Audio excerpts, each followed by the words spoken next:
Ratan, I want to thank you for accepting my invitation. I know how media aloof you are, so can I just say quite simply, I'm honored by your presence. Thank you. Thank you, Simi. It's a pleasure to be here today. Do you remember when we first met? Long back. Yes. You'd just come back from the US after graduating in architecture and structural engineering, That's wasn't it? correct, yes. Is that what you had planned to do with your life, to become an architect? Yes, and in fact I worked in the US as an architect and as a structural engineer for a period of time after I graduated and had no intention of coming back. So you were well settled there? Well, I was not well settled, but I was happily employed there. Then what happened? My grandmother talked me into returning, or rather I returned because she wanted me back. This is Lady Navajbai Tata. That's right, that's right. She was at that time getting quite old, and I'd been very close to her. My mother and father had divorced when we were my brother and I were quite young. And she brought us up. So I was quite close to her, and she wanted me back. And so I came back for her, or I would not have come. Yes. I happily came back. Okay. After a few months, I remember you moved on to Jamshedpur. Actually, after 15 days, I think, of returning, I was sent out to Jamshedpur. What was it like then? It seemed like everyone was concerned that I should not be treated differently. So I was told to stay in an apprentice hostel. And I worked on the shop floor for 6 months in Telco. And then for a couple of years in Tisco on the shop floor. I was attached to various production departments. I was in the blast furnaces, near the furnace, in the steel melting shops. Again, knew every nook and cranny of the Tisco works. It was terrible at that time, but if I look back on it, it's been a very worthwhile experience because I've spent years hand in hand with workers. I have mixed with them. I have eaten in their canteens. I have been attached to superintendents. Many of the people who are in management in Tisco today remember those days when this goofy young guy was walking the shop floors. So actually, the Tata name didn't bring any privileges, did it? No, in fact, I'd say it was a disadvantage. Here was someone who had just come in from Los Angeles being told that you will not take your car to Jamshedpur, you will go by bicycle, and out of a sense of rebellion, I refused, and I'd walk to work every day. Really? So, those kinds of things, looking back on those years, was a good thing. Did you at any time feel any regret? What have I done? I mean, those lovely days in LA, and suddenly I'm in the middle of this. Yeah, I almost went back 3 times in my life. What stopped you? I guess as time went on, the prospect, my grandmother died in 4 or 5 years while I was still in Jamshedpur. And the ties to remain here were less. But I guess as you get involved, it becomes more difficult to pack a bag and move again. Yeah. Did you ever put to use all the training that you had in architecture and structure? No, not after I came back. I had the opportunity of designing and building a house for my mother, which still stands, and one house in Jamshedpur, but that's about all. That's about yeah. it. So you were 25 when you moved to Jamshedpur. Do you feel life has surprised you? I mean, did you know how it would turn out? No. No, it was an experience. It was both culturally an experience, work-wise was an experience. Did you know where you were going? No, that's why I almost went back. For 7, 8 years, I just didn't know where I was going. Yeah. So it has surprised you the way it's turned out, hasn't it? Yes, things started to change much later in life for me. That it seemed to have a direction. There seemed to be... That you put in a very long apprenticeship, didn't you? Yes, it seemed like an endless apprenticeship. And perhaps the change came when I got involved with Nelco, which was a small electronic company that nobody wanted to touch. You were in a firefighting situation, Yeah, weren't you? that's right. So that was when things started to really become both challenging and interesting. And that's when you started enjoying it. And that's when I started enjoying it. After that, I never looked at going back. What was it like working with Mr. G.R.D. Tata? I just have to say one word. It was wonderful. It was wonderful. One looked at him first in my case, with a certain degree of awe. Mm. I have to say, I didn't know Jay in my younger days. He's not directly related to you? No. No, people have called him my cousin, my uncle, and so on, Father but we even. were really not related. And I really first got to know him while I was in Jamshedpur over our common interest in flying. Mm. And I set up a flying club at his behest in Jamshedpur, and that brought us a little closer together. And as years went on, we became closer, mostly through the bond of flying, Okay. and through his tremendous interest in new things, new technology, electronics, computers, etc., which gave us common ground to talk, and tremendous excitement over so many things of today's world. Yes. And in those days? In those days. I can imagine. I saw a completely different side from him because I'd met him socially on Yeah. a number of occasions. Found him very courtly, very generous in his praise. But what I really enjoyed was, you know, we used to play games at a mutual friend's house. Yes. And he was wonderful at dumb charades. I see. That's a side I never saw. We were, in the beginning, we were always in awe of him. Yeah. But within an hour or so, he made us feel he was our age. He was a wonderful human being, lovely human qualities, totally humble. Very self-effacing. You know, he never would let anyone check him in when he flew. He would I always know. stand in line at a check-in counter. That he drove his car home every evening. He often drove himself to work in the morning, and he was an Indian through and through. He was a very, very warm human being. I really got to know him and love him as time went on. When were you first aware that he had chosen you as his successor? Well, probably a few days before it happened. How did he tell you? Well, that's a little bit of a long story. We were in Jamshedpur together for a function, and I had to go to Stuttgart for some negotiations with Mercedes-Benz. And when I came back, I heard he'd had a heart problem, and he was in Breach Candy Hospital. He was there a week, and I'd see him every day, and then he was out on a Friday, and the following Monday I went to see him in the office. And he'd always start meetings by saying, well, what's new? Okay. And I said, well, Jay, I've been seeing you every day. Yeah. There's nothing new since I saw you last. And he said, well, I have something that's new that I want to tell you. Sit down. And he said, what has happened to me in Jamshedpur has made me think that I need to step down. And I've decided that you should take my place. And then there were a few days more, and then he took it to the board. That's on the 25th of March, I don't remember the 1991. day, but probably if you say that's the day, that's the day. But people who were present at that meeting say they regretted not having a camera to record the events. It was a moving experience. Can you take me back to that meeting somewhat? Well, I've heard many of my colleagues say that there was history that day because apart from the fact that he was stepping down from a position he'd held for, I don't know, 40, 50 years, there was therefore a lot of emotion attached to his giving up this position in favor of someone.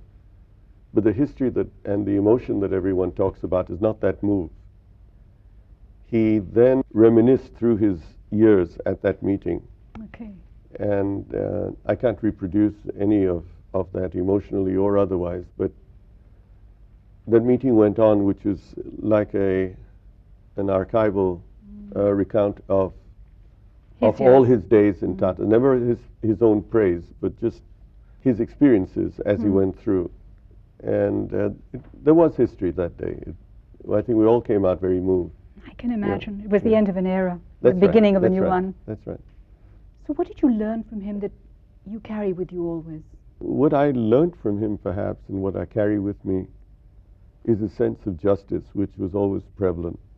You know, he was always fair and just. He always did what he considered to be the right thing, irrespective of how difficult it was. And he stood up for principles, and he stood by people. He stood by me when I was in trouble in Nelco. So his value system, his simplicity, his sense of justice were all things that I think have stayed with me. And I hope I can emulate them even half as well as he was able to do through his life. Talking about this value system, what I know of you and what I remember best about you from those early years was something that happened before you even met before you started working with Mr. G.R.D. Tata, so it was there in you in any case, was the fact that if you said something, Ratan, you always did it. I mean, in those days, we were all very young, and even if it boiled down to small things like, if you said you'd phone, you would phone. If you said you'd write, you wrote. You always kept your word.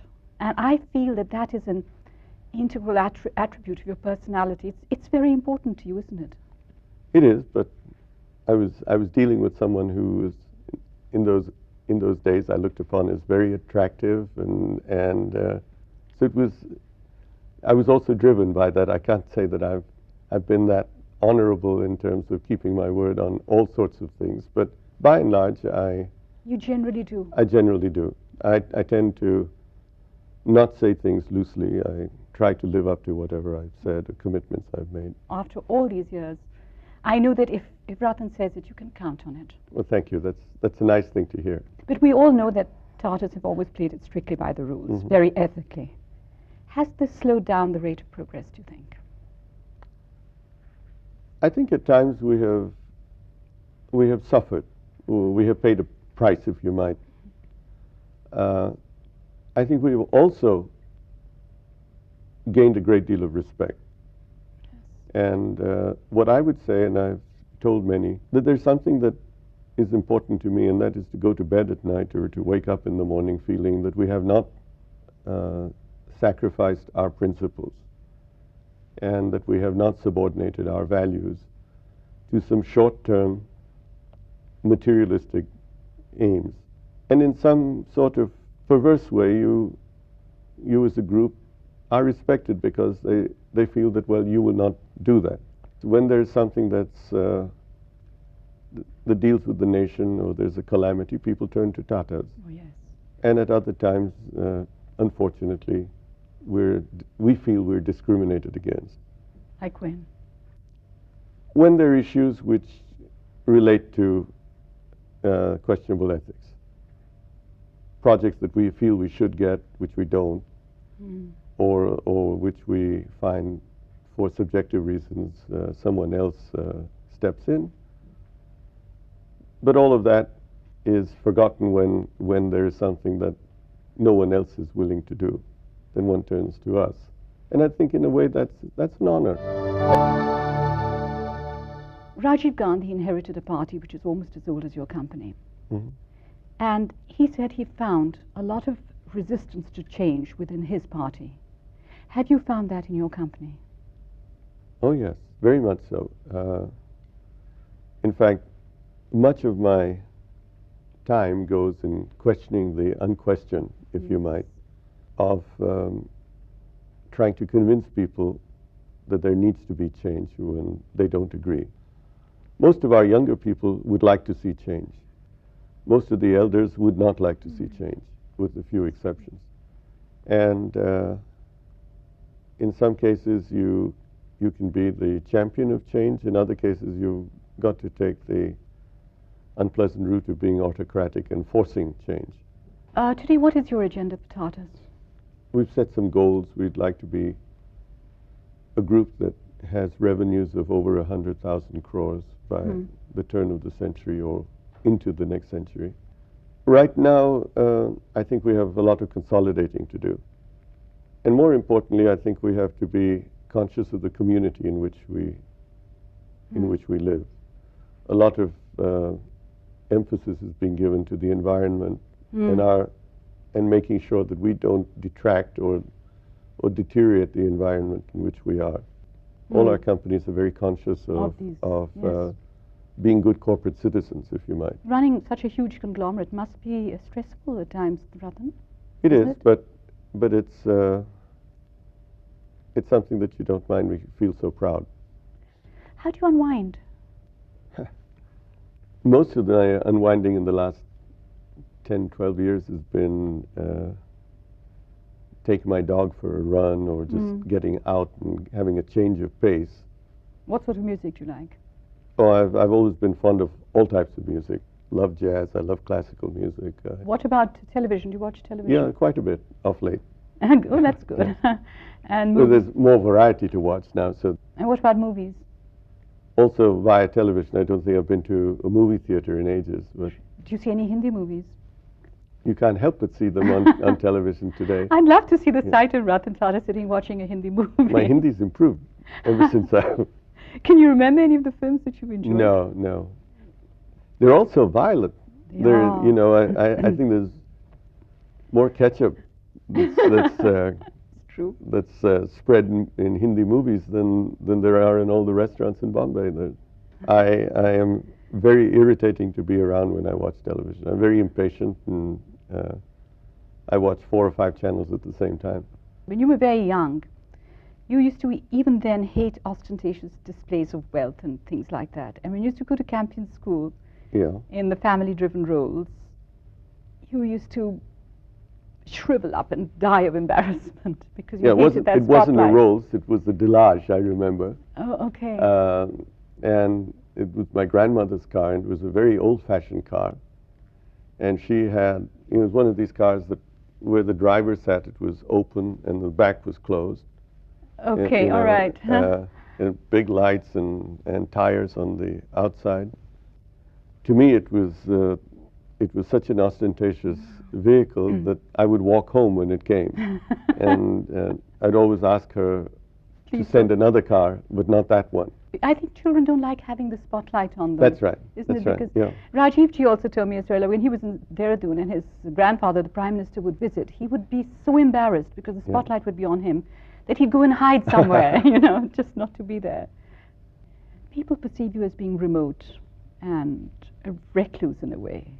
It's not true, is it? I think it is true. I think I suffer from that. Why? Well, I don't know. It comes from you're in the office all day, around a lot of people, a lot of telephone calls, and there's some sense of serenity in having a departure from that. Do you remember when we first met many years ago? Walking on the Juhu beach, Beach and yes. so on was something I enjoyed. I still remember. enjoy it. Yes. And there's something in that solitude. A lot of thinking gets done, and a lot of unwinding gets done in that process too. But in those days, you were not a loner.